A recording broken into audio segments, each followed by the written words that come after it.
Okay, let's dive right into this.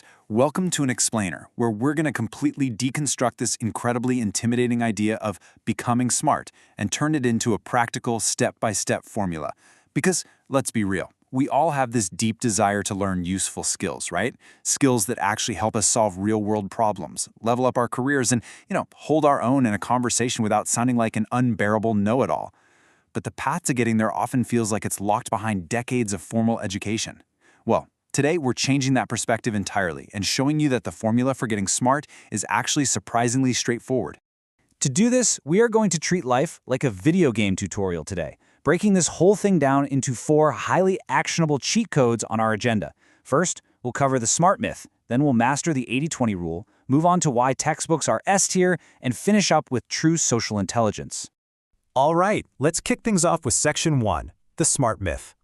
So society loves to tell you that 12 years of school, plus 4 years of college, plus maybe another 6 years of graduate school, somehow automatically equals intelligence. But the frustrating reality, sometimes that just equals being unemployed with perfect grammar. Seriously, if you look at human beings compared to literally every other animal, we are incredibly overpowered in terms of our raw mental hardware. So what does it actually take to become smart?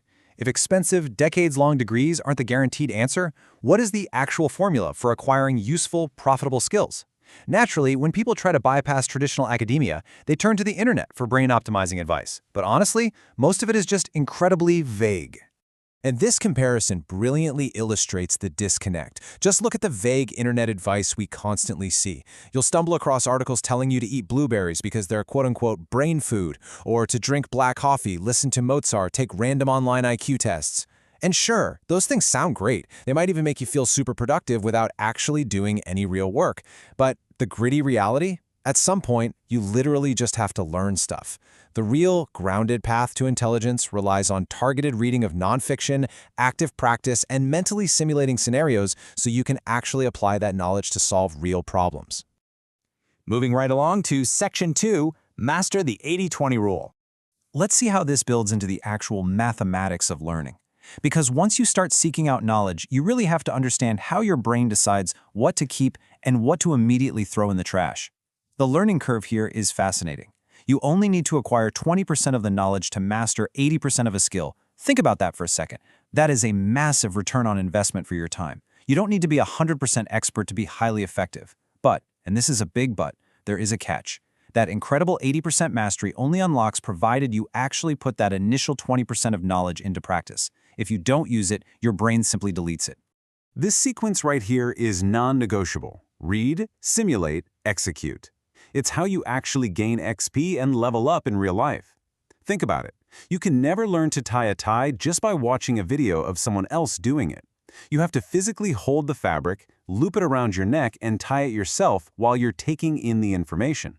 Unless you practice a newly acquired skill, your brain is just going to assume it's completely useless trivia and delete it to make room for something else. But hey, what if you can't practice right away? Say, for example, you read a manual about jump-starting a car. You probably don't have 2 cars with open hoods just sitting in your living room ready to go.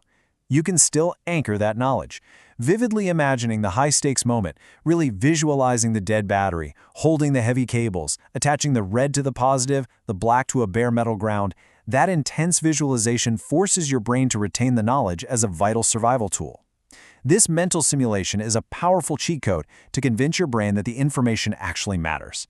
Which leads us to where we get our info. Section 3, textbooks are S tier. Now that we know exactly how the brain retains information, by linking it to high-stakes practice, we need to optimize where we get that information from in the first place. And honestly, the best source might not be the most entertaining one. On one hand, we have YouTube explainer videos. They're incredibly fun, highly engaging, and awesome for a quick overview. But the knowledge? It's fleeting. It's easily forgotten an hour later because you're just a passive viewer.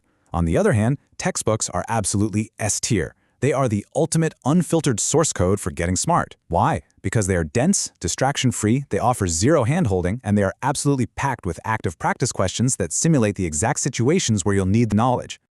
I absolutely love this quote because it captures the raw efficiency of textbooks so perfectly. There's no fluff, no hand-holding, no distractions, just pure information and a bunch of practice questions. Look, textbooks aren't for the casual learner who just wants to feel productive while eating lunch. If you can't figure out a practice problem in a book, you can't just scroll down to the comments for the answer. You are literally forced to flip all the way to the appendix, struggle through the material, and figure it out yourself. And that productive struggle is exactly what cements intelligence into your brain. All right, finally, let's talk about the multiplayer mode of life. Section 4. True social intelligence. Because bridging the gap between being book smart and being socially acceptable is where the real magic happens. Listen, you can have all the S-tier textbook knowledge in the world, but if you drop a, well, actually, in conversation, it is social suicide. Just imagine someone says, crazy how we evolved from chimpanzees, right? If you hit them with, well, actually, evolution is nonlinear and we didn't evolve from chimpanzees, you instantly become unlikable. It just comes off as proving a point to inflate your own ego. Instead, true intelligence is teaching people what you know without making them feel inferior. By framing it as a shared discovery, saying something like, you know, I was reading the other day and apparently we just evolved side by side. You become humble and collaborative. That is how you share knowledge in a way that earns actual respect. So, as we wrap up this explainer, I want to leave you with this provocative thought. You now have the cheat code. You know that real learning comes from the S-tier productive struggle of textbooks, putting that 20% knowledge into active practice, and mentally simulating those high-stakes scenarios. And crucially, you know how to share those skills in multiplayer mode without alienating your friends. The